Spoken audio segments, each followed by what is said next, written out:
a lot of people, the baby boomers retiring. So right now, there are only 3 workers for every retiree, and there used to be 16 workers. So there's not as much revenue coming in. For many, many years, there was a surplus in Social Security. More came in than went out for 30 or 40 years. There is said to be a $2 trillion surplus in the Social Security fund. But if you go to the office and you say, show me the surplus, they'll show you a stack of paper. And they'll say, oh, we have it, but they already spent it in the general fund, and the general fund owes us, and we have an IOU they're supposed to pay us. But the only way you get money out of the general fund, which is $1 trillion short every year because we spend more than comes in, there is no surplus to put back into Social Security. That piece of paper is not negotiable. You can't go to Wall Street and say, I'm going to sell the paper at the Social Security office and get the money we need to fund Social Security. So it's gone. So we did something that wasn't, I think, a good thing. We spent it on other things. We spent it on war, we spent it on bread, we spent it on everything, you know, domestic and foreign. We just spent it. Now, the other problem we have besides having smaller families is we also are living longer. That's a good problem.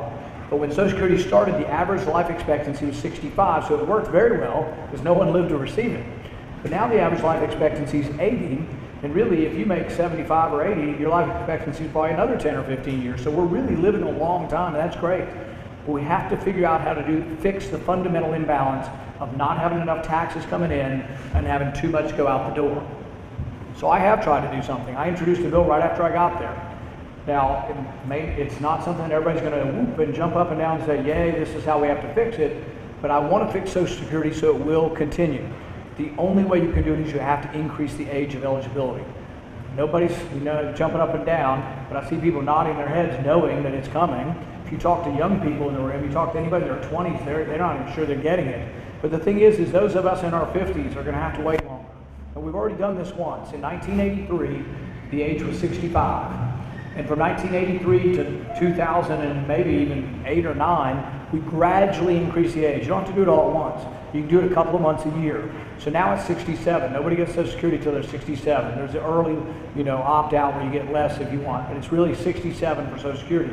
It's probably going to have to go to 70. Now, do I say that because I want to punish you or punish people my age? No, it's just there's no money. That fixes 2/3 of the problem, and you can do it over a 20 or 30 year period, and that fixes 2/3 of the shortfall in Social Security. My bill would do one other thing, and I would means test it. And nobody's excited about that either, but that means people like myself who've been successful are going to get less.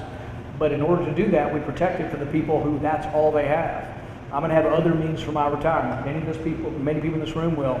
I'm going to have to go with less in order to have something for the people that's all they get. And that's called means testing. So people that made over $100,000 a year are going to get a couple $100 less a month. Those at the bottom of the scale will get exactly what's been promised to them. I think if you do means testing and raise the age gradually, you can preserve Social Security forever. But that's just the tip of the iceberg. The bigger problem is actually Medicare. Medicare is $35 trillion in the hole for the same reasons. A little more reasons, but at least because we're living longer in smaller families, Medicare is in the hole too. And then Medicare is also in the hole because we don't, medical prices or healthcare prices are not competitive and there is no marketplace, so they've gone up dramatically. So we have to fix a lot of things. But I have tried to be part of the solution and will continue to try to be part of the solution. Yes, ma'am.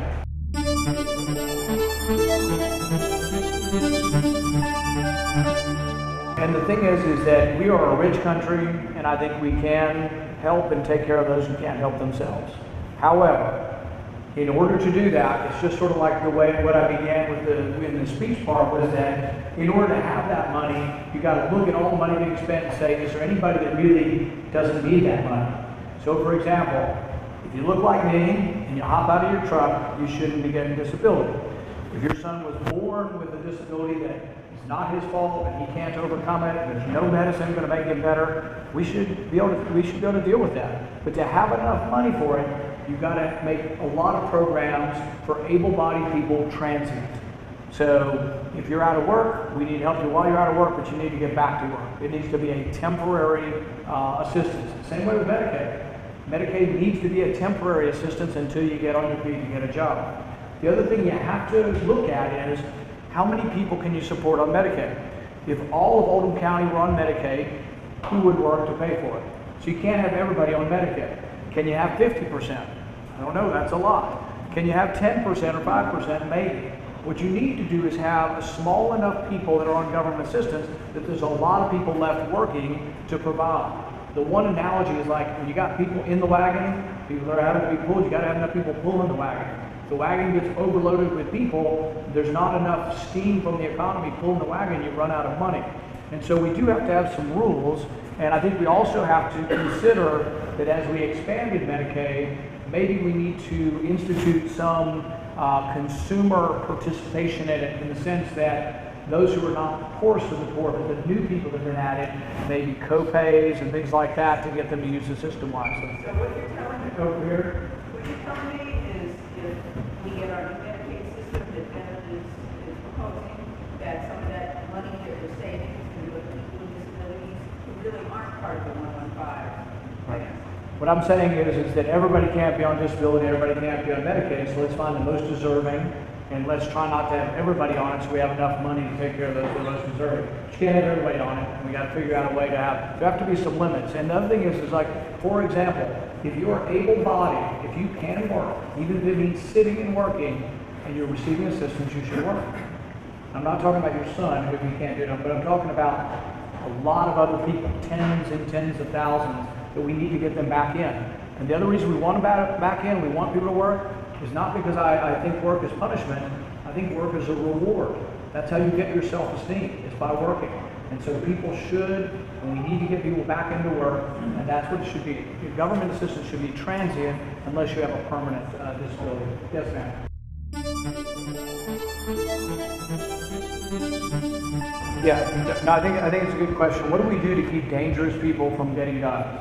Well, we do have rules for felons getting guns, and we do have rules to prevent people who have been convicted of criminal offenses or psychiatric criminal offenses from getting weapons. I think those are good. We have background checks and other ways to try to prevent people from getting weapons. Currently, if you are on the terror watch list, when you go to buy a weapon, the FBI is notified. And the FBI can't stop you from purchasing weapons currently. That's the current law. One of the things that's prompted sort of the terror watch list and discussion of the terror watch list has been the Orlando killing. And I think we're all horrified about 50 people dying, 50 people wounded, and that this can happen. But we got off, I think, a little bit away from topic when everybody started talking about, gun control for the terror watch list, because the guy from Orlando, the killer, wasn't on the watch list. So if we want to think through, how could we have stopped it? And I'm a physician. I don't immediately say it has to be a partisan response. I say, what is the thing that could have stopped Orlando? How could we have stopped Orlando killing? Well, one, he needed to be on the list. So I do agree having a list is important. He needed to be on the list. He was investigated twice by the FBI. The FBI went through 2 10-month-long investigations and then said he wasn't a credible threat to kill anybody. That was wrong. He was a credible threat. He did kill someone. So I think they made a mistake in closing the investigation too soon. This isn't the first time. If you look at domestic terrorism in our country, the Boston bomber. The Boston bomber was investigated by the FBI, and they found him not to be a credible threat, and it turns out he was. The Garland shooter was investigated by the FBI, and it turns out he was still a threat, but we took him off the list. The Major Hassan. We were so politically correct that when Major Hassan wrote letter after letter saying he hated our country and wanted to be a martyr and he was a radical jihadist, we kept him in the military. Even 9/11, you go back to 9/11, we captured the 20th hijacker a month before 9/11. One FBI agent wrote 70 letters to headquarters saying we should look at the guy's computer. They never looked at his computer. So we have to do a better job at investigating these things. But if we think that everybody who gets put on a government list should have their gun rights taken away, I think we're making a mistake.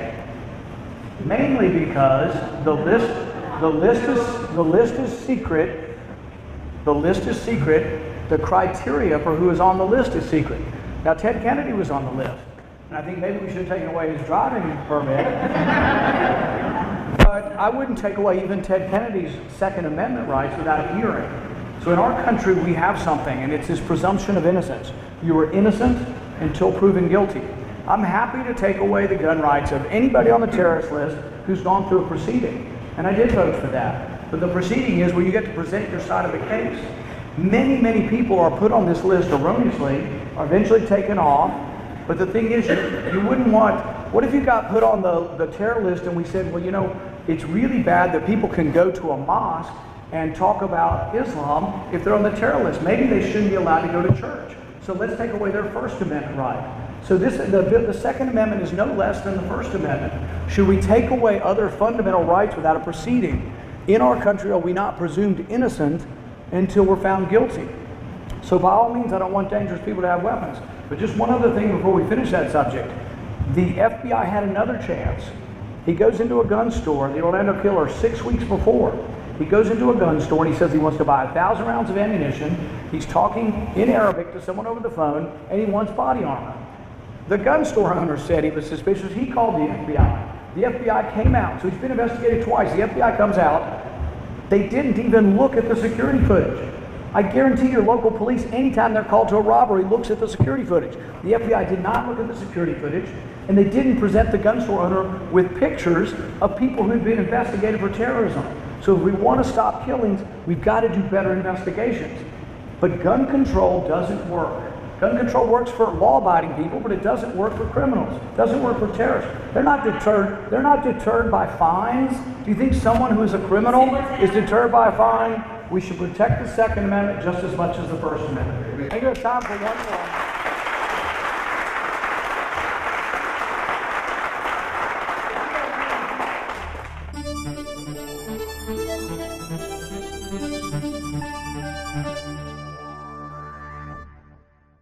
Term limits, I'm for. I think they're a good idea. The tax code is too complicated. The rates are too high. We're chasing American jobs overseas. I'd lower the rates to make us more competitive. On the VA, I did vote about a year ago for something called choice, the choice card. If the VA is more than 40 miles from where you are, it gives you the ability to get care locally.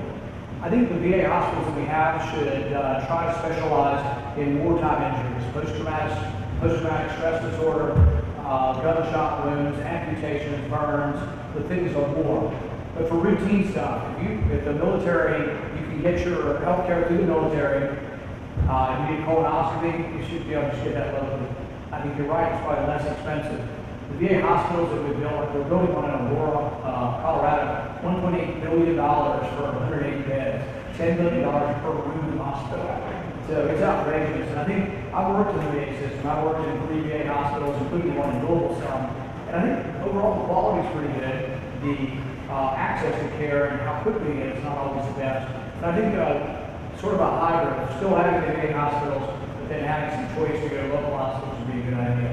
Thanks, everybody.